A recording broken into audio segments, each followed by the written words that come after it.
Mateus 13,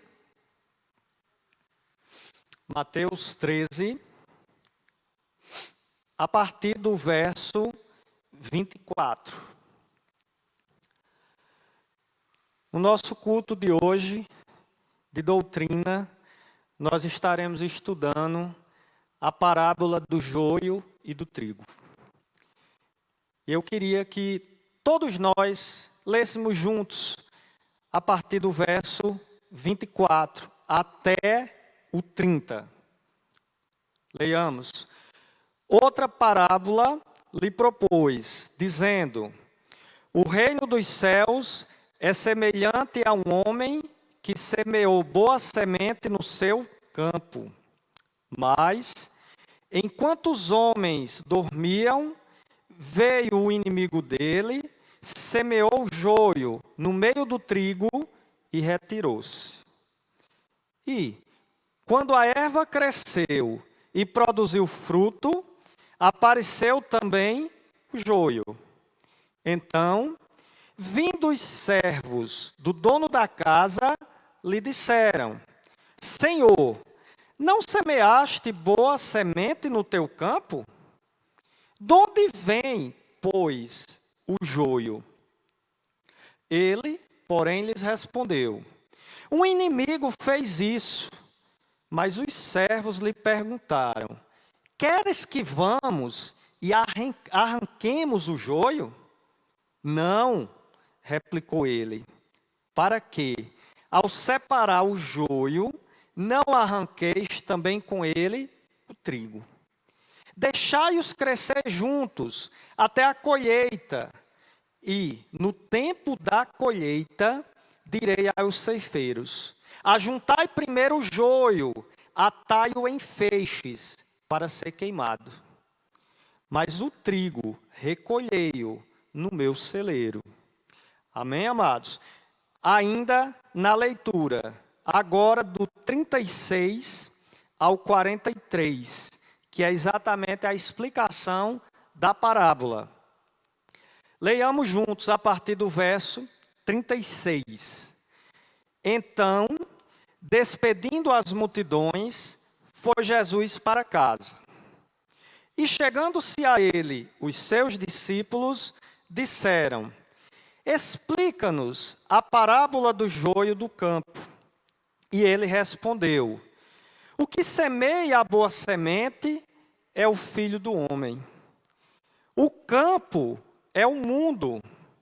A boa semente são os filhos do reino. O joio são os filhos do maligno. O inimigo que o semeou é o diabo. A ceifa é a consumação do século. E os ceifeiros são os anjos. Pois, assim como o joio é colhido e lançado ao fogo, assim será na consumação do século. Mandará o Filho do Homem, os seus anjos, que ajuntarão do seu reino todos os escândalos e os que praticam a iniquidade. E os lançarão na fornalha acesa. Ali haverá choro e ranger de dentes. Então, os justos resplandecerão como o sol no reino de seu Pai. Quem tem ouvidos para ouvir, ouça. Amém, meus amados? Podem se assentar. Meus queridos, esse tema sempre recorrente, né, nas igrejas, e um tema muito importante para que a gente possa crescer e amadurecer enquanto cristão, enquanto servos do Senhor. E a gente começa percebendo que isto que lemos há pouco é uma parábola. Jesus, ele gostava muito de utilizar-se de parábolas. Porque as parábolas, elas fazem com que verdades profundas, elas possam ser trabalhadas de uma maneira simples. com aqueles elementos que aquelas pessoas conhecem. Então é muito comum nas parábolas vocês perceberem que Jesus utiliza muito rede, agricultura, semente, pescador, casamento, família, candeia. Então tudo aquilo era muito comum e muito corriqueiro da vida das pessoas que estavam escutando o que Jesus estava falando. Mas é muito interessante, irmãos, que apesar das parábolas, elas serem de uma linguagem simples, muitos não entendem. Olha que coisa interessante. Na época de Cristo, muitos sábios tentavam interpretar aquilo que Jesus queria dizer, mas eles não conseguiam. Porque só consegue entender aquilo que Jesus fala quem é discípulo dele. Só consegue entender aquilo que Jesus está explicando aqueles que amam a Cristo. Irmãos, quantas vezes eu e você não já tivemos a oportunidade de, às vezes, pregar para alguém. Às vezes uma pessoa culta, uma pessoa inteligente, uma pessoa letrada, uma pessoa que às vezes fala vários idiomas, mas na realidade ela não consegue, muitas vezes, entender a mensagem. É porque a mensagem dos céus, ninguém precisa ser formado para receber, meus irmãos. A mensagem de Cristo era uma mensagem para quem queria se tornar discípulo dele, e não para quem se achava sábio. Então as parábolas, de certa forma, elas humilhavam os sábios. Eles eram tão sábios, mas não conseguiam entender as parábolas e nem as explicações das parábolas.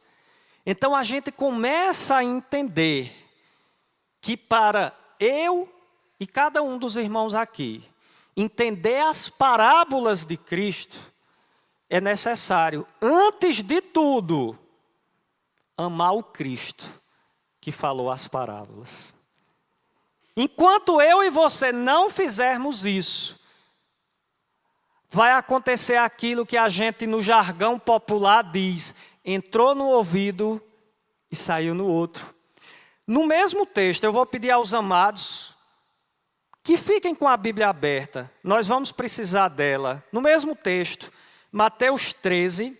Só que agora, voltando um pouquinho, vocês vão ver lá no verso 10, que os discípulos, os próprios discípulos, eles perguntaram. Acompanhem comigo. Mateus 13, a partir do verso 10. Então, se aproximaram os discípulos e lhe perguntaram: por que lhes falas por parábolas? Ao que respondeu: porque a vós outros é dado conhecer os mistérios do reino dos céus, mas àqueles não lhes é isso concedido. Pois ao que tem, se lhe dará, e esse terá em abundância. Mas ao que não tem, até o que tem lhe será tirado. Por isso, lhes falo por parábolas. Porque vendo, eles não veem, e ouvindo, eles não ouvem, e nem entendem. De sorte que neles se cumpre a profecia de Isaías: ouvireis com os ouvidos, e de nenhum modo entendereis. Vereis com os olhos, e de nenhum modo percebereis. Porque o coração deste povo está endurecido, de mau grado ouviram com os ouvidos, e fecharam os olhos, para não suceder que vejam com os olhos, ouçam com os ouvidos, entendam com o coração, se convertam e sejam por mim curados. Cristo está nos dizendo aqui, meus amados, que muitos vão ouvir, mas não vão escutar. Muitos vão ver, mas vão fechar os olhos. Muitos vão ver os milagres dentro da casa, dentro daquele círculo dele, e vão atribuir a qualquer coisa, menos a Deus. Porque são incrédulos. E quem é incrédulo não enxerga os milagres de Deus. Quem é incrédulo não enxerga aquilo que Deus está te mostrando. Quem é incrédulo não escuta aquilo que Deus está mandando. Quem é incrédulo fecha o coração e diz: eu não aceito nada. A primeira coisa que eu queria chamar a atenção dos amados, antes mesmo do próprio texto que lemos, a parábola do joio e do trigo, é saber que parábolas foi o mecanismo que Cristo encontrou de levar verdades profundas àqueles mais simples. Mas simples, não necessariamente no sentido de cultura, simples de coração. Irmãos, o arrogante, o orgulhoso, o prepotente, ele não escuta as palavras de Deus. Aquele que olha e diz: eu faço, eu posso, eu mando, e tudo depende de mim, ele não acredita naquilo que ele vê e nem naquilo que muitas vezes o seu coração se predispõe a sentir. Então, que Deus nos dê discernimento e fé para que, ao lermos uma parábola de Cristo, entendamos acima das letras com os nossos corações. Amém, meus amados? Quando Cristo, ele fala nessa parábola, aqui a partir do capítulo 13, a gente vai perceber que existe uma sequência de parábolas. Se vocês acompanharem comigo, a gente tem iniciando a parábola do semeador, depois vai vir a parábola do joio e do trigo, a parábola do grão de mostarda, a parábola do fermento, aí a parábola do tesouro escondido, a parábola da pérola, a parábola da rede.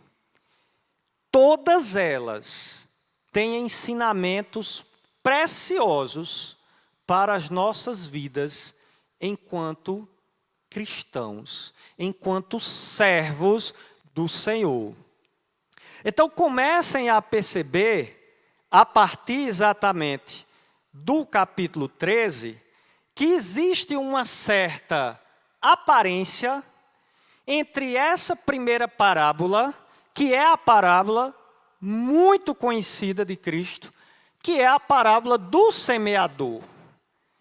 E na sequência, a gente vai ter, a partir do verso 24, a parábola do joio, ou em algumas versões, a parábola do joio e trigo.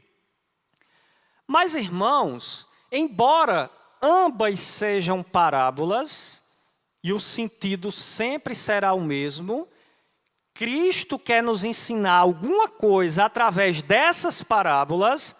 A gente já começa percebendo uma diferença entre essa parábola do semeador e a parábola do joio. Porque observem, na primeira parábola, a do semeador, só há uma semente. A semente que foi lançada é uma semente boa. O foco da parábola do semeador não é a semente, porque a semente é boa, mas são os solos. Às vezes um solo é mais fértil, outras vezes um solo é mais arenoso, outras vezes um solo é mais rígido, mais duro. Mas quando a gente vem para a parábola do joio, a gente percebe que apesar de Jesus estar utilizando-se de quase os mesmos elementos, a gente está falando do pano de fundo da agricultura, a gente está falando de um semeador, a gente está falando de semente, a gente está falando de coisas que as pessoas entendiam naquela época. Mas vocês comecem a observar comigo que na parábola do joio, o foco não é mais o solo. O foco da parábola do joio agora é o semeador. Porque aqui na parábola do joio, a partir do verso 24, o que nós temos não é apenas uma semente. O que nós temos agora são duas sementes. Agora existe uma boa semente. E ao mesmo tempo, infiltrada, de forma invasora, existe agora uma semente ruim. Esta semente boa, lá na frente será chamada de trigo, e esta semente ruim é chamada de joio.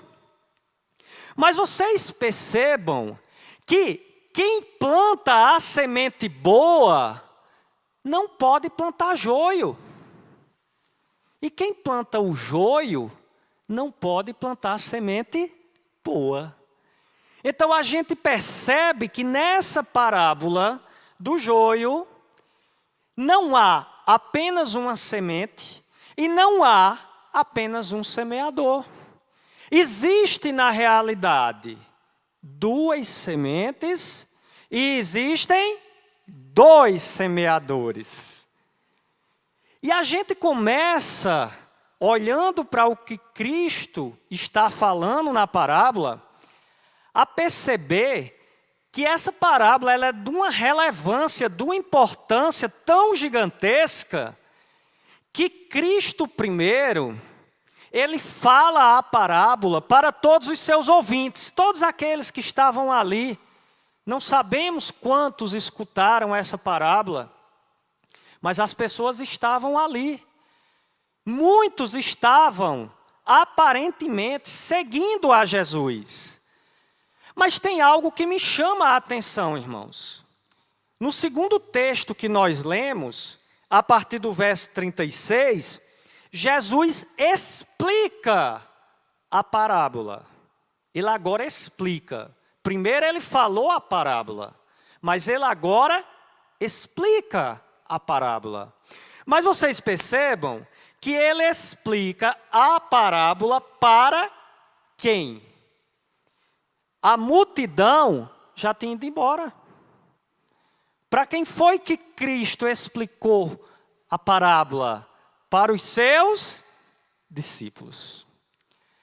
Meus amados, tem muita gente, às vezes, que é até parecido com o seguidor de Cristo.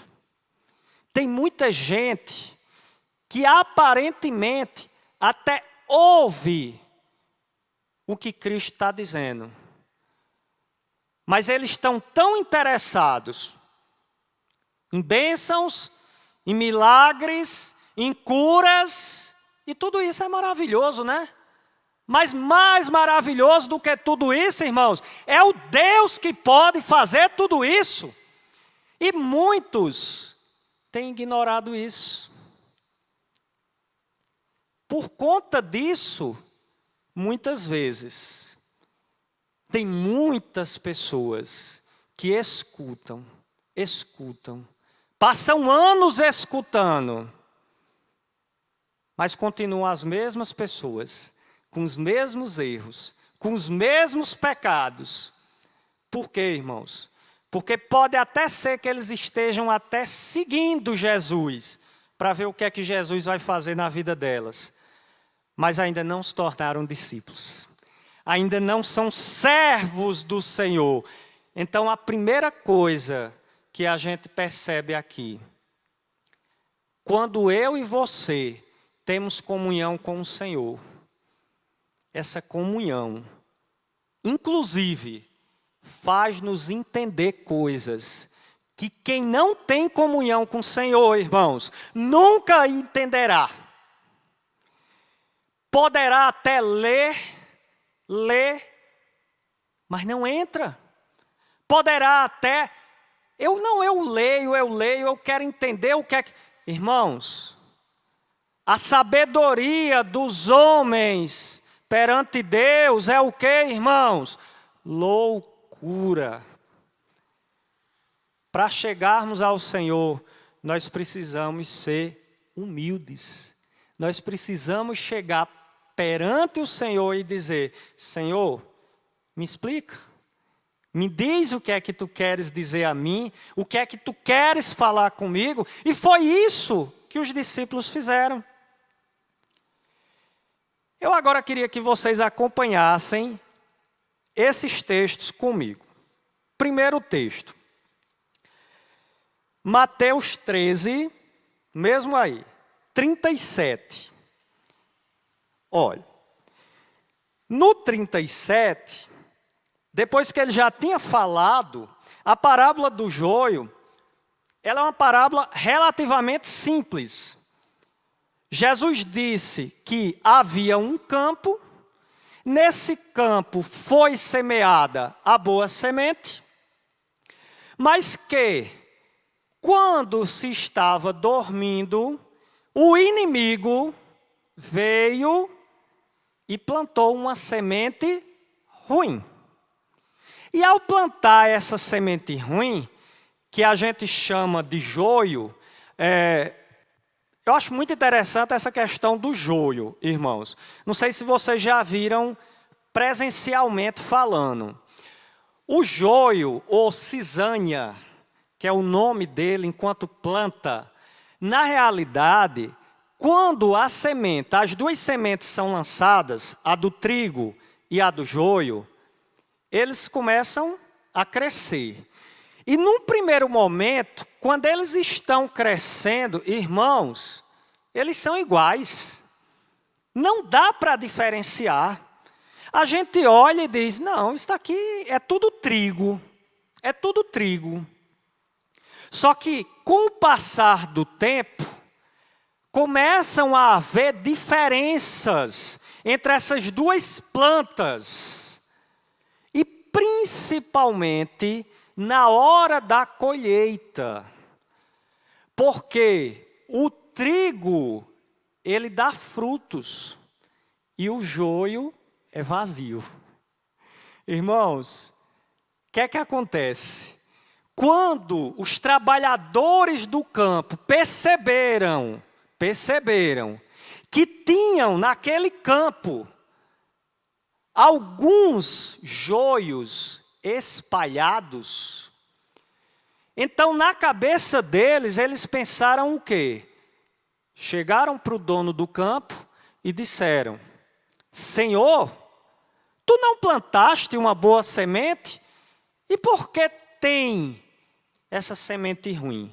Ao que Cristo responde: foi o inimigo que plantou. E aí eles mesmos se oferecem e dizem assim: deixe que nós vamos arrancar. Leiam comigo esse verso 29, depois que eles dizem: queres que vamos e arranquemos o joio? Olha a resposta que foi dada para eles. Irmãos, tem horas que a gente quer arrancar gente da igreja. Tem horas que a gente quer arrancar gente dos grupos. Tem horas que a gente quer arrancar gente do nosso trabalho. Tem horas que a gente quer arrancar gente da nossa família. Porque parece que a gente, em algum momento, acha que essas pessoas não tem mais jeito.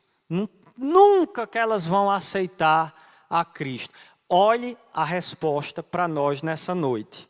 Não, não, replicou ele, para que ao separar o joio, não arranqueis também com ele o trigo.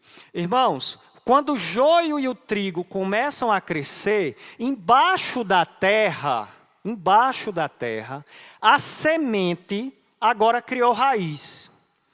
A raiz do joio se entrelaça com a raiz do trigo. Você nem está vendo, você não está vendo, mas embaixo da terra isso está acontecendo.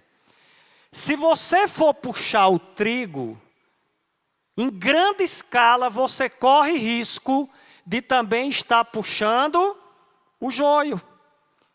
Ao mesmo tempo, de forma contrária. Se você vai puxar o joio, que era o que eles queriam, você pode acabar também puxando o trigo. O conselho então de Cristo é: não. Mas ele simplesmente não diz não. Será que o joio nunca vai ser arrancado? Vai, vai. Mas vejam o que diz mais à frente no 30. Cristo diz: deixai-os crescer juntos, deixe crescer juntos, até a colheita. E no tempo da colheita, direi aos ceifeiros: ajuntai primeiro o joio, atai-o em feixes para ser queimado. Mas o trigo recolhei-o no meu celeiro. Glória a Deus por isso, irmãos. O trigo vai para o celeiro, mas o joio vai ser queimado. A parábola do joio e do trigo, ela fala, basicamente, a essência dela é falar em salvos e não salvos. Os salvos serão recolhidos pelos anjos, irão estar com o Senhor e resplandecerão como o sol. Mas aqueles filhos do maligno, não salvos, o destino deles será o inferno. E lá, Cristo vai dizer um pouquinho mais à frente, haverá choro e ranger de dentes. Então a gente começa a entrar nessa história e a gente tem que, cada detalhe dela não pode fugir de nós. Quando a gente leu logo no iniciozinho lá, no 24, ele dizia assim: outra parábola lhe propôs, dizendo: o reino dos céus é semelhante a um homem que semeou boa semente no seu campo. Repita, igreja, no seu campo. De quem era o campo? De quem era o campo? Do filho do homem. De forma equivocada, alguns interpretam que o dono deste mundo é Satanás. Irmãos, quando a palavra diz que o mundo jaz no maligno, quando a gente se refere ao príncipe desse mundo das trevas, em momento algum a gente pode pensar que o dono do mundo é ele. O dono do mundo é Deus, porque a palavra declara que céus e terra pertencem ao Senhor. Então, quando a gente olha para esse texto e diz: o campo continua pertencendo a Deus. Mesmo, apesar, independente das circunstâncias, que muitas vezes são terríveis. Irmãos, a gente tem visto, nos últimos anos, uma total depravação, uma total diminuição dos valores humanos. E ao mesmo tempo a gente tem visto uma falta de amor, de uns com os outros. Irmãos, tem gente que assiste um programa em que se identifica que alguém foi esfaqueado, estuprado, assassinado, enquanto almoça. E aquilo dali não mexe com ele. Parece que ele está vendo algo que é ficção, mas aquilo é verdade. Irmãos, nós precisamos pedir a Deus que nos dê amor. Não só por nós, porque por nós a gente tem. Amor pelos outros. Amor pelos que a gente conhece, pelos que a gente não conhece. Amor. Então, quando ele diz que o campo é dele, na sequência ele diz uma coisa muito interessante. Veja aí no verso 25. Mas, enquanto os homens dormiam, veio o inimigo dele, semeou o joio no meio do trigo e retirou-se. Irmã Sônia, há pouco, quando orava aqui, ela dizia que nós precisamos ser vigilantes. Irmãos, o que era que esses homens que estavam lá no campo deixaram de fazer? Deixaram de vigiar. Eles dormiram. O sentido aqui é um sono espiritual. Meus irmãos, não cochile quando você ouvir a palavra de Deus, porque às vezes o cochilo que você dá faz com que impeça de você escutar as palavras que podem lhe tirar do erro, do mar de lama, do pecado. E Satanás investe para que cada um de nós não vigiemos. Para que a gente faça vista grossa para as coisas. Para que a gente olhe para o mundo do jeito que ele está aí, diga assim. Já ouviram com certeza essa expressão? É normal. Já ouviram, irmãos, essa expressão? Você vê as maiores desgraças, tudo que a gente puder imaginar, ódio, crimes violentos, sexuais ou não, homicidas, tantas coisas ruins. Mas até mesmo, muitas vezes, nós, como povo de Deus, dormimos, não vigiamos, e de repente a semente do mal está plantada. E a gente começa a dizer, é normal, é assim mesmo, tem jeito não. Meus amados, quem crê que não tem jeito é quem não tem a Deus. Quem tem a Deus sabe que Ele faz o impossível. O possível cabe a nós. Mas o impossível, só quem pode fazer é Deus. E quando Ele quer, Ele é soberano e Ele faz. Mas muitas vezes, a gente tem cochilado. A gente tem dormido. Às vezes não é esse sono físico, mas é o sono espiritual. Meus irmãos, já perceberam como às vezes é muito mais fácil trazer alguns irmãos, por exemplo, levar alguns irmãos a uma praia, a um shopping, do que trazer para a casa de Deus? Isso não é triste, irmãos? Mas isso é o que a palavra está dizendo. Muitos dormiram, e enquanto dormiram, o invasor, o maligno, Satanás, ele veio e plantou. Olha que coisa interessante, ele ainda diz no verso 25. O joio no meio do trigo e retirou-se.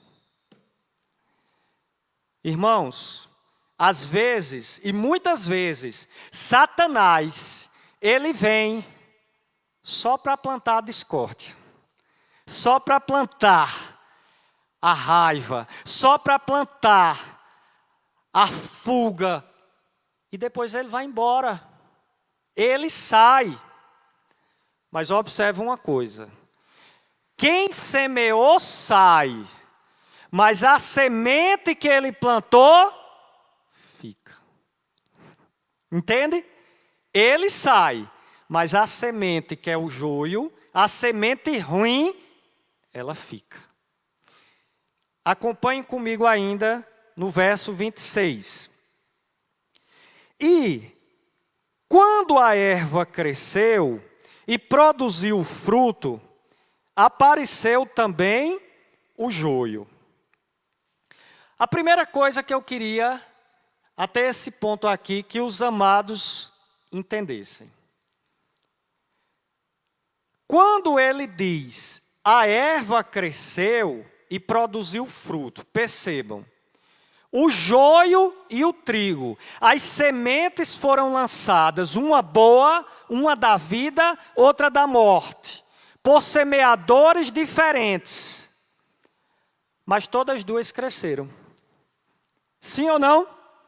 Todas duas cresceram. Porque elas estão na mesma terra, elas receberam os mesmos nutrientes, elas receberam a mesma água. Então não tem como o joio não crescer. Mas chega um momento em que, apesar de parecidas, elas agora vão se separar.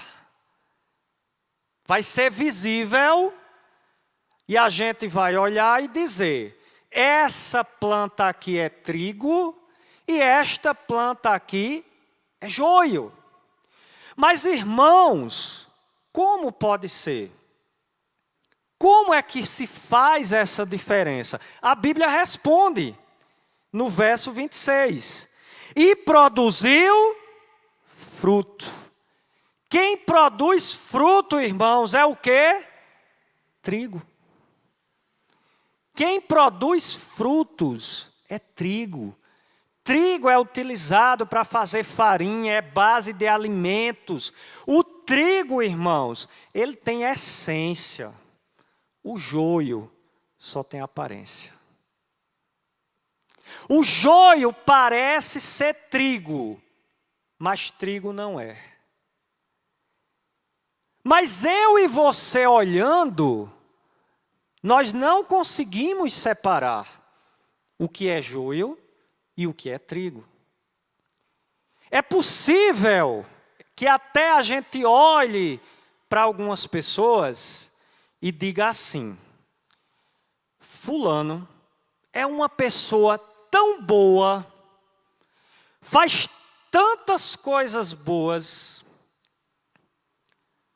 não necessariamente essa pessoa tão boa aos teus olhos, ela é um trigo. E às vezes a gente tem pessoas que aparentemente são ruins, são sórdidas, praticam as coisas mais absurdas, mas no dia que elas têm um encontro com Cristo, há uma verdadeira metamorfose na vida delas. É como se elas saíssem do casulo do pecado, como uma lagarta que agora sai e se torna uma borboleta.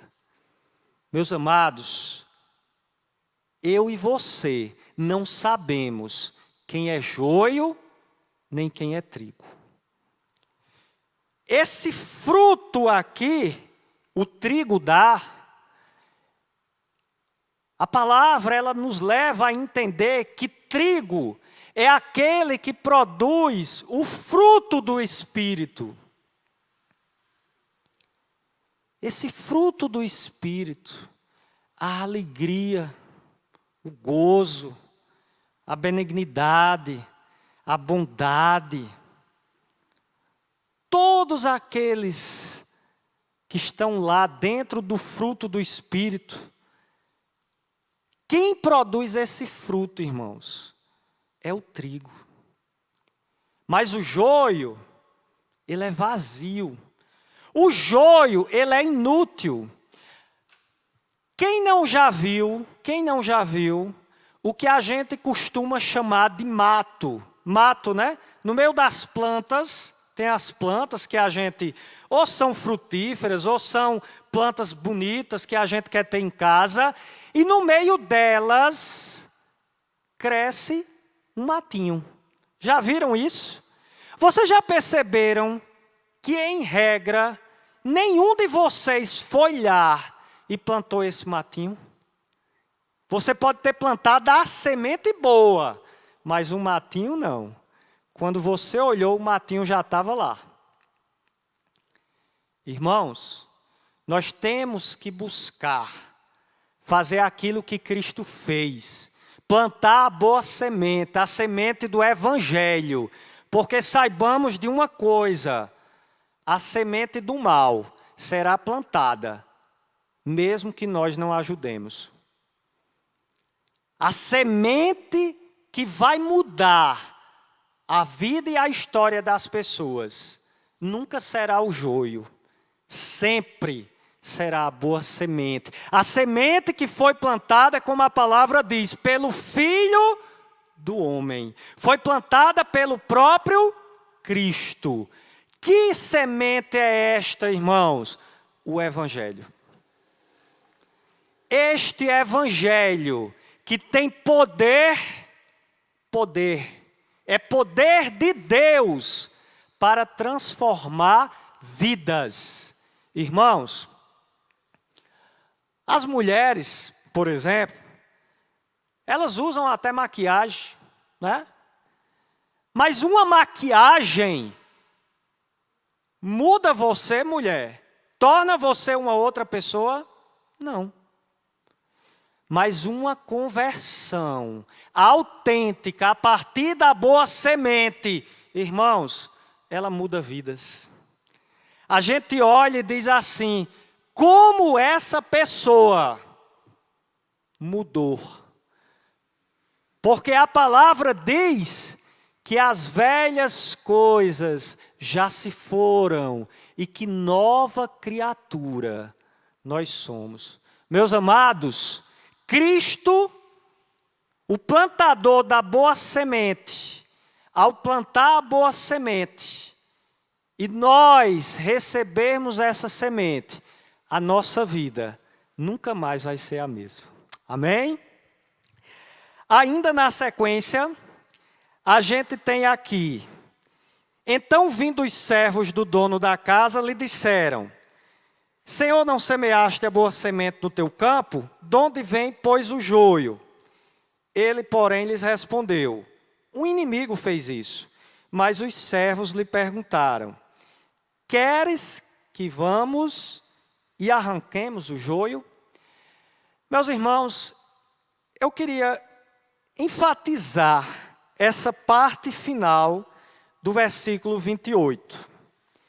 Queres que vamos e arranquemos o joio? Eu pergunto aos irmãos, qual de nós não já teve vontade de, ao ver alguém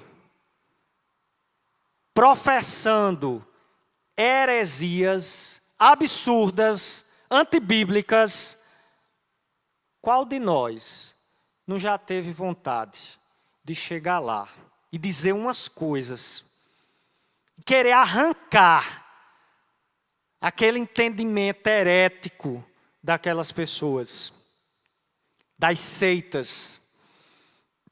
Irmãos, há seitas por aí, por exemplo, que dizem que quando a gente casa aqui, esse casamento vale para a eternidade, quando a própria Bíblia diz que os mortos dormem. O que fazer Tem aqueles que entendem que na realidade não existe o Pai, o Filho e o Espírito Santo. Só existe um. Mas a pergunta é, o que fazer com essas seitas, com essas heresias? Vamos arrancar? A resposta, não. Vamos deixar crescer junto? Irmãos, muitas vezes, nos bancos das nossas igrejas, não tem tanta gente como tem nos bancos de seitas. Porque as seitas, elas dizem aquilo que você quer ouvir. E Cristo nos diz aquilo que nós precisamos ouvir. E nem sempre o que eu e você precisamos ouvir soa bem aos nossos ouvidos e chega bem no nosso coração. Às vezes a gente sai eufórico, glória a Deus, que culto maravilhoso, eu fui estimulado. A palavra é isso mesmo, irmãos. A palavra ora consola, ora ela nos encoraja, ela nos levanta, mas a palavra também exorta, adverte, corrige. E a palavra é a voz de Deus, irmãos. Então, quando ele diz não, ele está nos dizendo aqui o seguinte: se tem heresias ao teu redor, deixe crescer. Vamos ver até onde vai. Não é você que vai ceifar, não. Mas uma coisa, fiquemos certos. Um dia, chegará o dia da ceifa. E no dia da ceifa, olha o que diz. 30. Deixai-os crescer juntos até a colheita. E no tempo direi aos ceifeiros: ajuntai primeiro o joio, atai-o em feixes, para ser... Meus irmãos, vocês já se queimaram? Coisa simples, bater numa chama de um fogão, um isqueiro bater em você, não sei. Dói, irmãos. Pequenas queimaduras doem muito. E ser queimado. A palavra ainda vai. Mas o trigo recolhei-o no meu celeiro. Olha o cuidado que Deus tem com a vida dos salvos. Irmãos, chega um momento que eu e você queremos fazer justiça com as nossas mãos. Chega um momento que tem joio ao nosso redor, que a gente parece que quer explodir. A gente diz, mas como? Não suporto mais. A palavra está nos dizendo, tem paciência, a ceifa chegará. Tenha paciência. O justo juiz está vendo todas as coisas. Aquele que não erra e aquele que mesmo no seu juízo tem amor. Vai chegar um dia que essa ceifa acontece. Irmãos, muitas vezes, como cristãos, nós somos humilhados, escanteados. Não é assim? É impressionante. As pessoas falam de tudo, mas não querem falar de Cristo. Elas passam horas falando de futebol. Elas passam horas falando de política. Elas passam horas falando de animais. Elas passam horas falando de moda, falando de qualquer coisa. Mas quando a gente chega e diz assim, vamos falar de Deus, as pessoas fazem como as multidões que estavam próximas a Jesus. Enquanto os milagres estavam acontecendo, estavam todos lá. Mas quando Jesus começou a dizer, lá no Sermão da Montanha, vocês têm que fazer isso, fazer isso, fazer isso. Cadê o povo, irmãos? Indo embora. Cada um que saia. Muitos querem ser seguidores de Cristo, mas não querem ser discípulos. Muitos querem somente se beneficiar do que Deus é capaz de fazer. Muitos chegam atrás de cura, e quando a cura chega, vão embora. Muitos chegam atrás de restaurar, de consertar uma situação que ele já buscou em todo canto e não conserta. Deus permite e a situação é consertada. A primeira coisa que muitos fazem é como os 10 leprosos.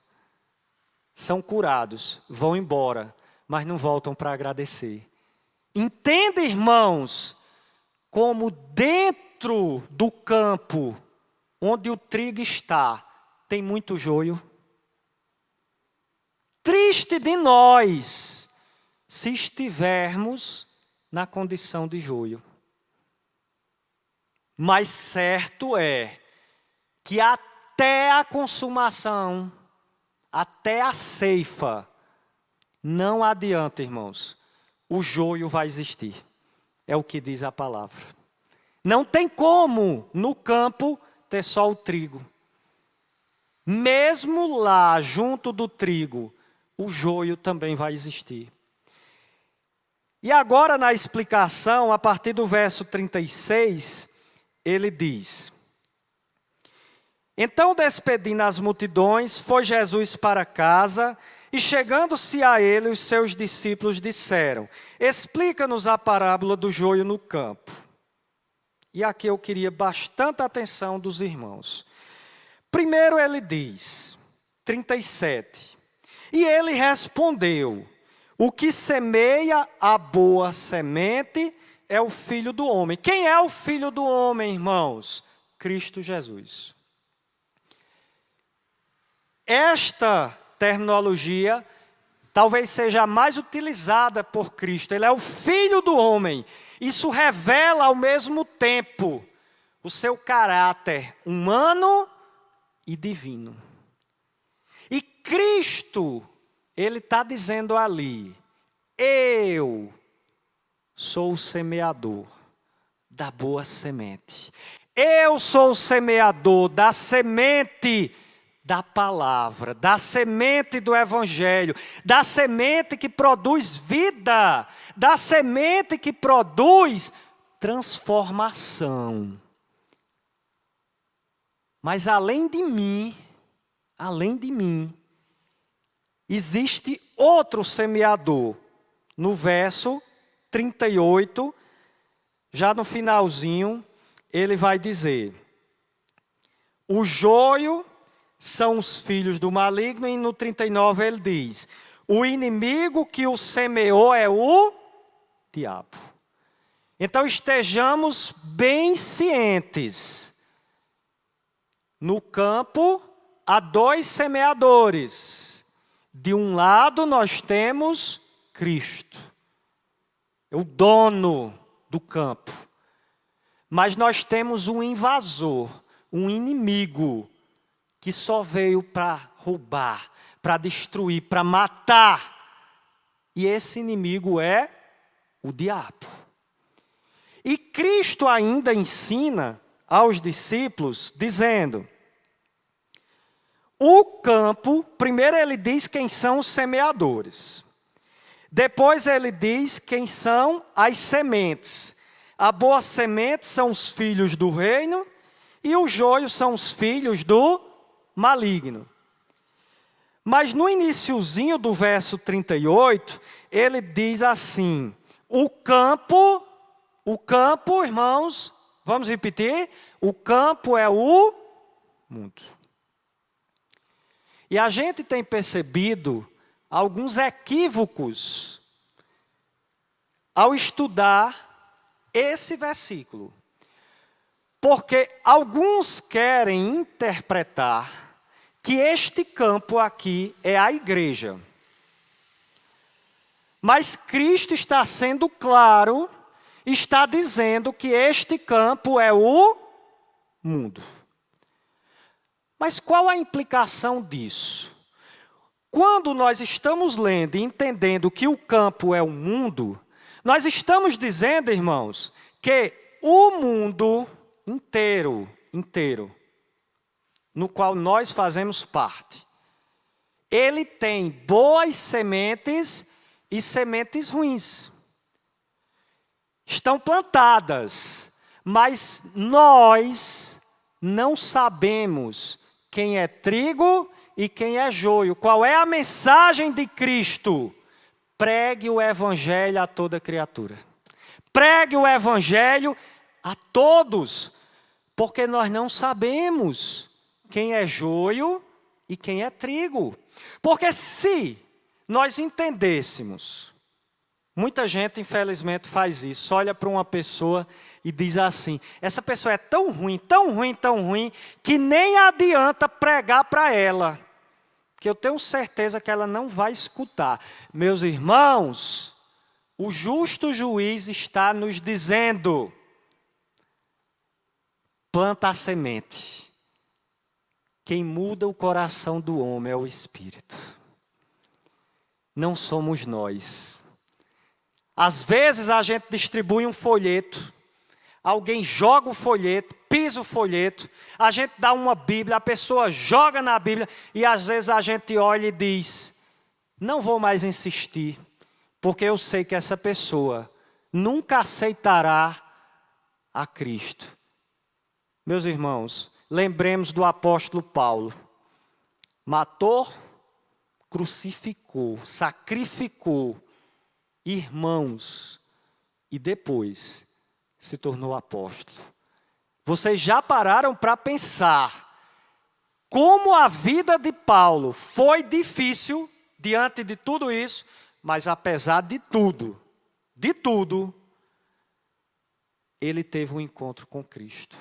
E ao ter esse encontro, a vida dele foi mudada. Irmãos, pregue o evangelho para todos, não importa.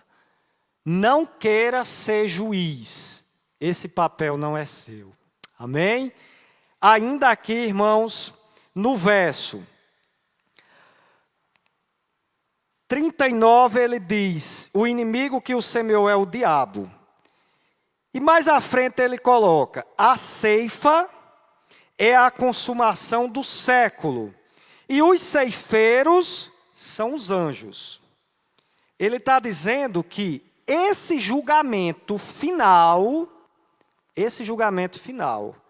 só ocorrerá na consumação dos séculos. Quando eu disse a vocês, o campo é o mundo e não a igreja, que fique bem entendido para os irmãos. Existe joio, existem pessoas dentro das igrejas que também são joio. Sim, irmãos, em todo canto existe joio. Mas o que a palavra quer dizer é que dentro da igreja, quando o joio aparece, ele tem que ser arrancado. Entenda a diferença? Quando Paulo fala daquela situação de adultério que estava havendo, e ele cobra da igreja, ele diz à igreja, a igreja tem que tomar uma posição. Mas essa pessoa, mesmo saindo da igreja, ela continua no campo. Ela continua aqui, no campo. Irmãos, eu e você podemos ser joio hoje, mas podemos ter um real encontro com o Senhor e nos tornarmos trigo. Ainda temos chance, ainda existe a esperança de podermos nos tornar trigo. Se nós hoje estamos como joio, isso é provisório, irmãos. Se eu e você aceitamos o Senhor, nós mudaremos a nossa história. a nossa vida, assim como o apóstolo Paulo fez. E a partir daquele momento, da posição de joio, ele passou à posição de trigo. Nunca esqueçamos disso. Dentro ou fora das igrejas, no mundo em geral, o joio vai estar presente. Mas a palavra está dizendo que quando esse joio não está na igreja, está falando do mundo, as heresias, não olhe para o irmão e diga, eu não tenho nada para dizer para ele. Olhe para ele e diga, eu tenho a maior notícia de todas as que existem no mundo.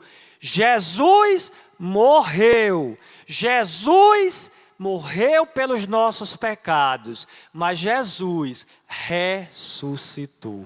Glória a Deus por isso.